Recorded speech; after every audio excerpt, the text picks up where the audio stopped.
All right, well, it's 11 o'clock, so we're going to get started. So hello, everybody. Thanks for joining us today for the webinar.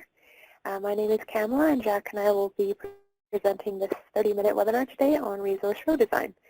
So first, oh, Jack, sorry, can you go back? Welcome back to our regulars, and if this is your first time, thanks for coming to take a look. Softtree has been developing site and corridor design software for the last 25 years. And at the core of our company, we have a very user-centric philosophy. We focus on engineering over drafting. And more importantly, we make our software very simple and easy to use. So you'll see that in action today. And we will be recording today's webinar. I have pushed the button already, so it is being recorded. And we will email you all a link to the recorded video afterwards so that you can watch it again or pass it on to anyone who missed the webinar. And also feel free to ask any questions in the question panel, and Jack will answer them as he sees them there. So today's webinar is going to be done in RoadEng. So Jack will be using all three modules of the program: survey map, terrain, and location. And we also, I'll take a minute to announce a little bit of exciting news. A lot of you have been asking us for a while about developing an app that will make part of the survey map module available on iPad, and we are moving towards that in a positive direction, so stay tuned. Okay, so just a little outline of what Jack's going to be covering today. He's going to be using P-line data. RoadEng, I'm sure as many of you know, can also take LiDAR and GPS data, but today we're going to be focusing on P-line data. With that data, is going to create contours in a 3D terrain model, do horizontal and vertical alignments, earthwork balancing, and output. And just a list of our upcoming webinars. If you'd like to sign up in advance, those are the next 4 we're going to be having. And with that, I'll pass on to Jack, and he will show you a complete resource road design in RoadEng. Thanks, Cam. Okay, I'm just going to get started here. I'm going to just flash up some survey notes for you guys really quickly. I'm not going to talk too much about them. Just show you the notes that I'm going to use to design a road. Okay, survey note entry is the forestry way of doing things. You enter in azimuth, distances, and slopes, side shot information, as you can see here. I'm not going to show you how to enter in that, and you also enter in ground information. I'm not going to show you how to enter in that data. If you guys want specifics, you can always give me a call, and I can help you out with your specific data entry. Like Cam said, we're going to be sticking with the P-line data, but you can use GPS data, you can use LiDAR data, you can use total station data. If you guys are using total stations, just remember, if you're using a GPS unit, you should be using a survey-grade GPS unit to collect your data.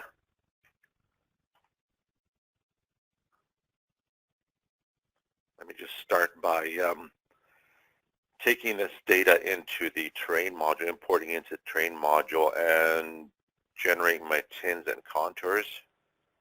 And then I'm going to go to the location design module and use the contours as a background in the location design module.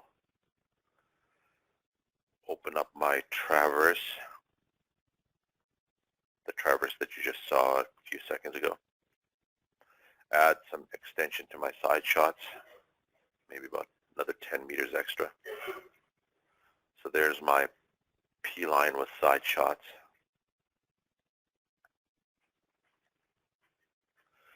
Select all of those side shots on that center line and hide them so that they're not in my way.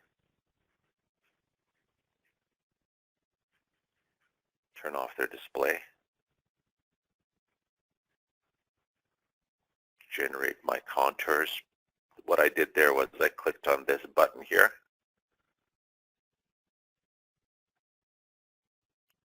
Shorten up my triangles a little bit.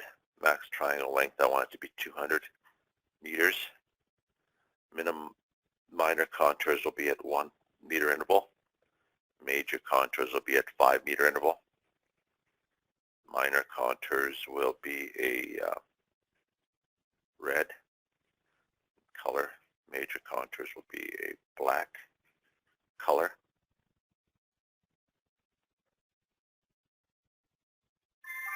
And there you go. Contours. Save this file. Call it resource.ter. Let me just go in here, turn off some sound here. Just not needing that right now. Go to the location design module. Open up my traverse, file new.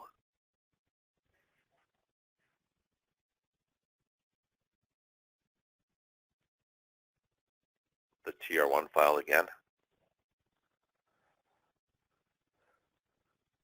It's down here in the resource road folder, resource.tr1. Before I go on to do some horizontal design and vertical design, I'm going to get a set of templates that are appropriate for resource roads, metric resource roads, by the way. We do have different types of, let me just make sure I got that. Open up that table, resource metric. Before I go on and start this, I know I'm going to use another template. I'm going to add a turnout in for you. Pullouts and turnouts are things that they do a lot of in forestry and resource road designs. I'm going to create a pullout for you. Press the add button, template. I'm going to call it TO. Description, I'm going to give it turnout.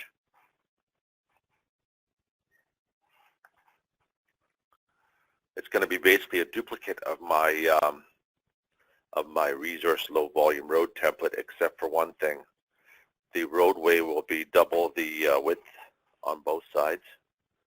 The reason I'm doing it on both sides is because you can use one template and then assign it to whichever side you want to. There we go. Double the width.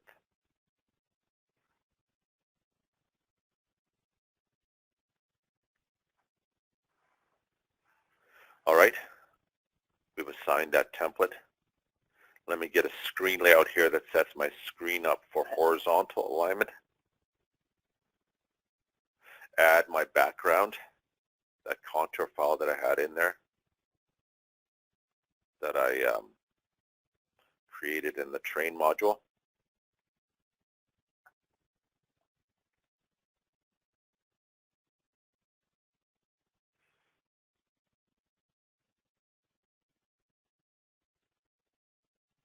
There we go.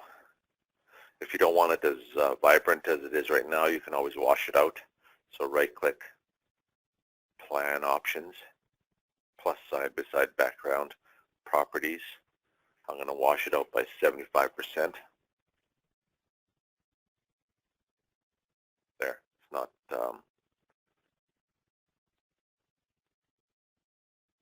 that bad now.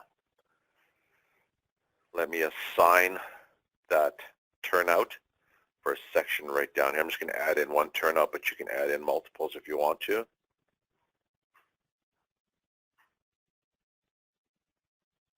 These long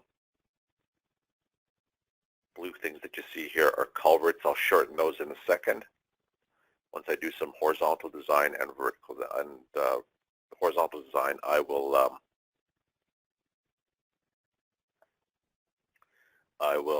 shorten those culverts down. Where am I going to add this? I'm going to add it from station 1300, my turnout, to station 1340. Edit. Assign parameters by range.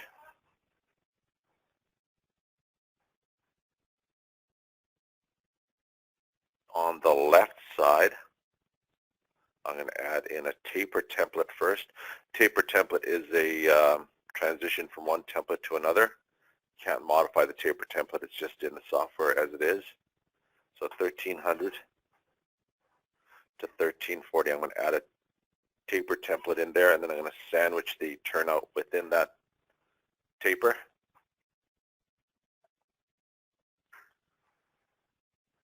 Now again on the left side, we're going to go from 1304 to 1335 with a turnout 1305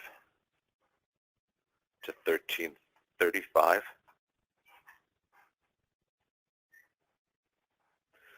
So you can see that it gets sandwiched in between those two tapers. So we got 5 meters of taper. We got 30 meters of full pull-out, turnout, and then 5 meters of taper on the other end.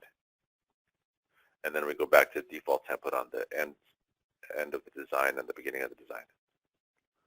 While I'm here, I'm going to strip away. You can see that there's, underneath this dialog box, you can see that there's 2 layers. I'm going to strip away the top layer.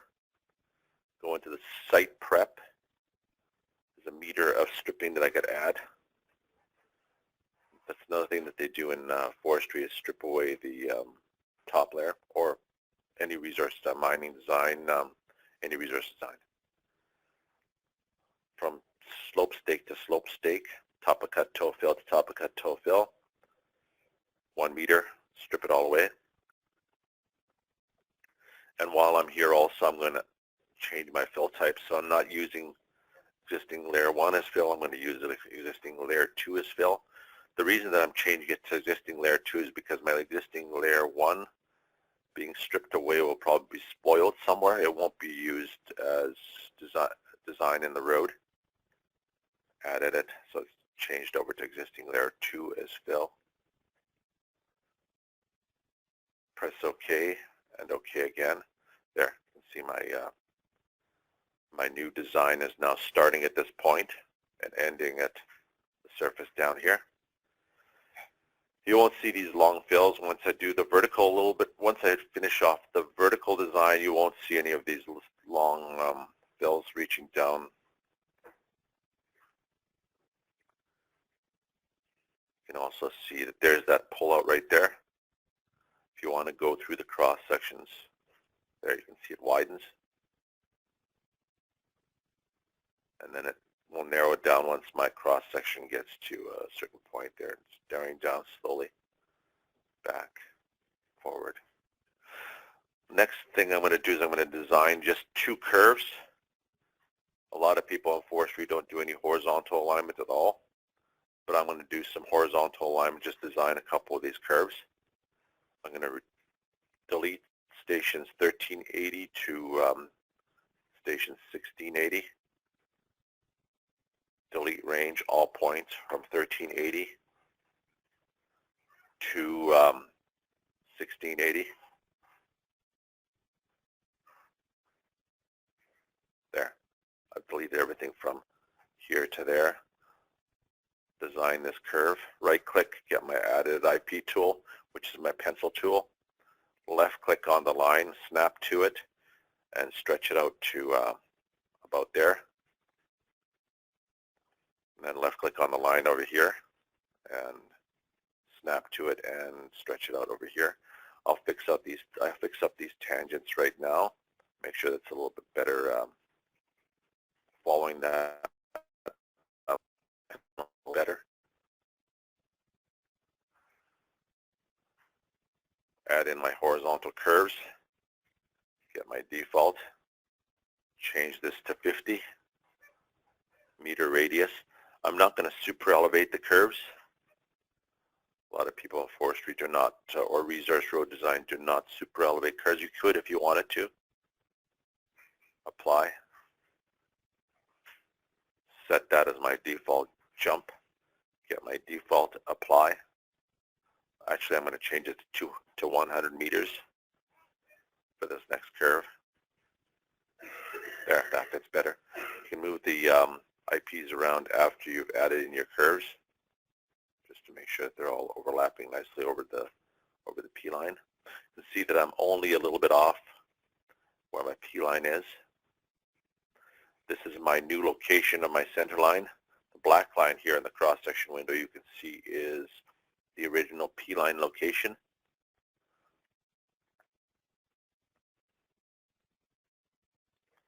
Let's go on to vertical. So what I've done so far, just to recap, is I've showed you typical survey notes that a forester would enter. A azimuth distance and side shots, slopes and side shots, note entry, taken those notes into the terrain module, created contours, brought in the traverse into the location design module, brought in my background, created a turnout, applied that turnout, stripped away my surface layer, my overburden layer, and designed some couple of horizontal curves. We're going to go on to vertical design now. Get a screen layout that sets up my screen for vertical alignment. You can see that the stripping column has a lot of volume in it. We've stripped away approximately 41,268 cubic meters of overburden. The mass haul is showing me a lot of boral. It's because I haven't done any vertical design yet. Blue indicates boral in our, if I double click on the mass haul diagram, you can see what these colors mean. As you already see, blue is boral, waste is red. You don't see a lot of this yet, but you'll see a lot more green, which is free haul, and you'll see a lot more yellow, which is overhaul. Once I'm done, once I'm started and get going. And you'll see these volumes balance out a little bit better. What you do is you got one IP at the beginning of the design, and you go from left to right, and you add design points starting from the right of that last IP. Left click once, anywhere to the right of that first IP. You can see it's starting to balance already.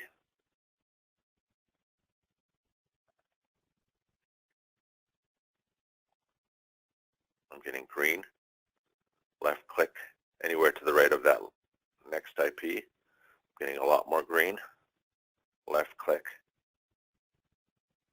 Left click. Left. Left.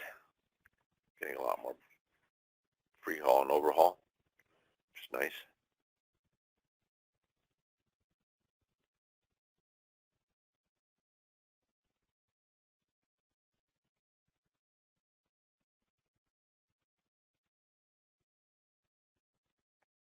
And a little bit more waste. I'll get rid of that waste when I put my curves in. You'll see that disappear. Let's put in our vertical curves.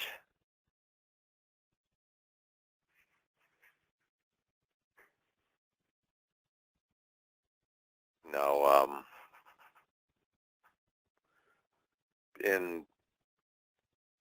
up here in Canada and anywhere that you use metric vertical curves for forestry design, a good vertical curve is anywhere from 2 to 10.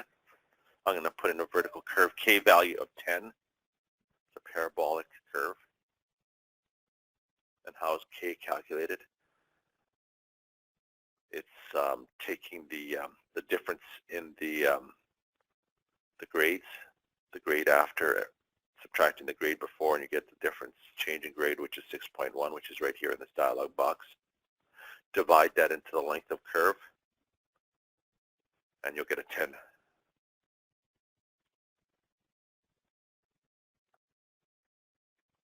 If you prefer to just make all your curves 50 meters long, you can do that too. It will do the reverse and calculate the K for you. I'm going to keep it as 10. Apply. set that as my default curve, jump, get my default curve, apply. I'll fix up some of this waste as later on after we've applied these curves. Jump. These buttons here jump from IP to IP. These buttons do not jump from IP to IP. They jump from cross-section to cross-section, which may not necessarily be on the PI or the IP. Get my default. If I get this message right here, curve does not fit tangents, means that one curve is going to try to overlap another curve, and that won't work. So you just move the IP away, either the one previous or the one after, and try to apply it now, and it works now. Get my default, apply, jump, get my default, apply, jump, get my default, apply, and one more. Okay, I've got a lot of volume here. Let me just pull this IP up. Pull this IP up. To get rid of waste, you pull up on your IPs. To get rid of borrow, you pull down. If you got too much waste, just pull up. Let me go over here and try to get rid of some of this waste.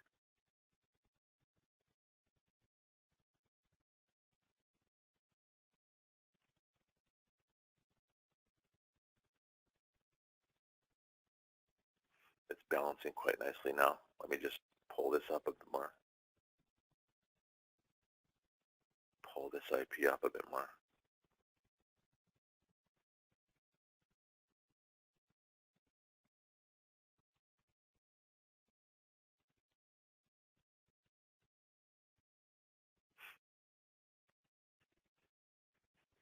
I could keep on doing this, but I think I'll start talking about output. As you see, the mass haul diagram updates, as well as the data window with its cuts and fills, and mass haul, and obviously the stripping too. If you remember, I started around 40,000 cubic meters of stripping. Now that my footprint is a lot smaller, the stripping is a lot less, half basically. And I've got 20,000 cubic meters of excess. I could keep on playing around with the design until that gets as close to zero as possible if you want to balance your road. And it'll also separate out those numbers into your cuts and fills, 29,000 of cut and 8,775 of fill. Subtract those two bottom lines and you get 20,231.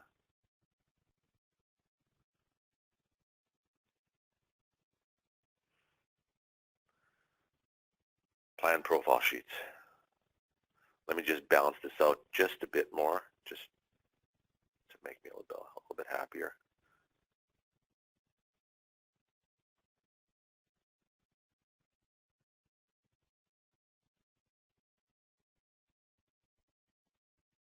I drop off at some point.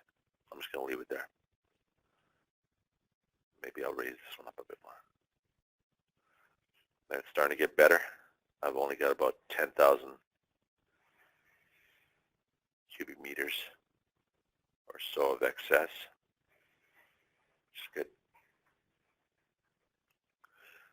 Plan profile sheets.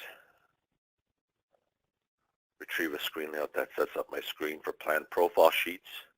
Change my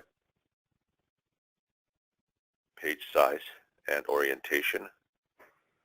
Landscape.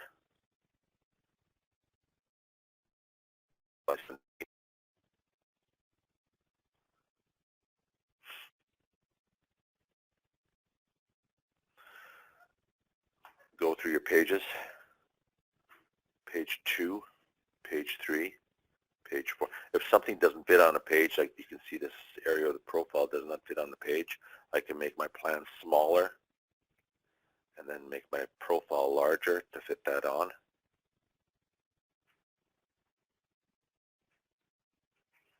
If your plan does not fit, make that a little bit smaller and then shift it up on the page. So you can actually shift the inside of the plan around. You can also rotate it around. Don't need to do that though. You can shift your profile around either to the left or to the right. This only affects one page, the page that you're working on. Everything else will go back to your existing pages that you've been working on. I promised that I would fix up these, after I do the plan profile sheets, I'll fix up these culverts at the end of the design process. Let me fix up the culverts now. I'm just going to save this screen layout and then get my culvert screen layout, and then I'll come back to section sheets. You can see a lot of these culverts are just pretty long. They're not good. All right, let me just select all the culverts in that list. Make sure I turn on auto for all of them, auto length. And they'll attach the upper ditch catch points. They'll attach at the bottom of the, there. They're all normal size again.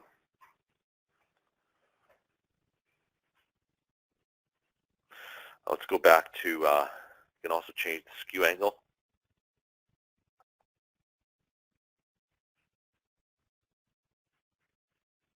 If you turn off auto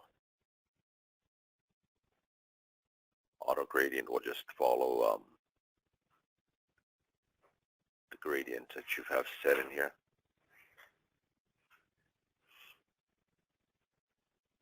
I'll leave it the way it is. I'm just going to go into cross sections. Retrieve a screen layout for cross sections. It's up here. Change my layout. I don't want to see cross sections at the points that I have set up.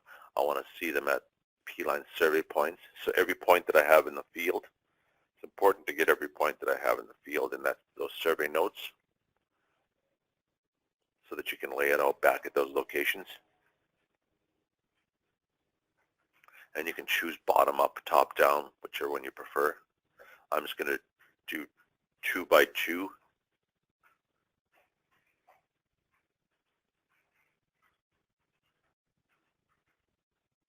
There's all the cross sections that exist in the field. 13, 41, 0, 13, 23, 41. You can go through all your pages. There's 36 pages of cross sections based on 2 by 2. There's one more thing that you can do. You can turn on grid if you prefer to. Minor and major grids, grid lines.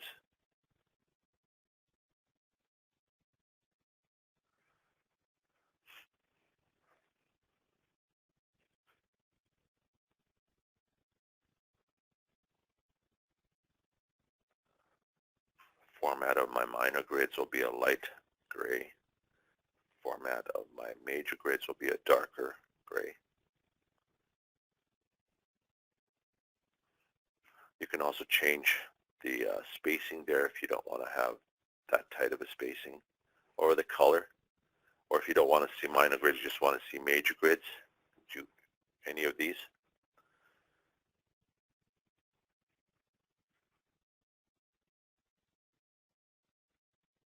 Well, that's all I wanted to show you today. Well, thank you very much, and I will hand it over to Cam for some final words. Thank you very much, folks. Sure. Well, I don't really have any more final words other than thanks for joining us. The slide at the beginning showed some of our upcoming webinars. You can find them on our website. Love it if you would sign up again. And we'll be sending everyone that attended the webinar a recording either this afternoon or Monday, maybe Tuesday if it takes a while, but probably today or Monday. Anyway, everyone have a great weekend, and talk to you later. Thank you, Thanks again. Thanks.